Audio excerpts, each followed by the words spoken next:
बिस्मिल्लाहिर्रहमानिर्रहीम। अस्सलाम वालेकुम। आप देख रहे हैं K92 न्यूज़ और मैं हूं आपकी मेज़बान नाइला भट्टी।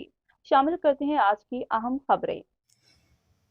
ठट्टा से खबर शामिल करते हैं। 1 मई 2023 मुत्तहिदा कौमी मूवमेंट पाकिस्तान ठट्टा जोन के ज़ेर तमाम शेख अब्दुल मजीद सिंधी कॉलोनी यूसी दाहबीजी में शहीद चेयरमैन अजीम अहमद तारिक की 30वीं बरसी इंतहाई अकीदत और एहतराम के साथ मनाई गई। आपको बताएं कि जिसमें district organiser Mohammad Isa Jokhio, joint district organiser Mohammad Junaid Siddiqui, Mohammad Saeed Shaikh, अरकान डिस्ट्रिक्ट कमेटी अता मोहम्मद जानवरी, अली असगर शाह, मुमताज शोरू, नबी बख्श जोकियो, खालिद खासकीली समेत मुख्तलिफ टाउन्स और यूसीज के जिम्मेदारान कारकुनान ने शिरकत की।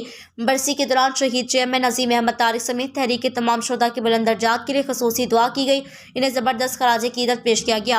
इस मौके पर डिस्ट्रिक्ट ऑर्गेनाइजर मोहम्मद ईसा जोकियो ने कारकुनान से खिताब करते हुए कहा कि शहीद चेयरमैन अजीम अहमद तारिक तहरीक का इंतहाई कीमती असासा थे।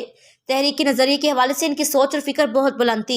इनकी दी हुई तालीमात एक मशअल राह है जिस पर हम तमाम साथियों को अमल करना चाहिए। उन्होंने कहा कि 1978 में APMS और इनके क़याम के बाद शहीद अजीम अहमद तारिक ने नौजवानों में एक वलवला पैदा किया, जिसके बाद बड़ी तादाद में पूरे मुल्क में मुतवस्सित तबके के पढ़े लिखे नौजवानों पर मुश्तमिल एक मुनफरिद सियासी अमल कायम हुआ। एक बहुत बड़ा इनकलाब बर्पा हो गया। डिस्ट्रिक्ट ऑर्गेनाइजर मोहम्मद ईसा जोकियो ने मौजूद तमाम जिम्मेदारान कारकुनान पर जोर देते हुए कहा कि वो शहीद चेयरमैन अजीम अहमद तारिक की दी हुई तालीमात और फिक्र फलसफे पर अमल करते हुए नौजवानों को ज़्यादा से ज़्यादा तहरीक में शामिल करवाकर तहरीकी काम को मजीद और मजबूत और मुनज़्ज़म करने में अपने तमाम वसाइल बरोकार लाए जाएंगे।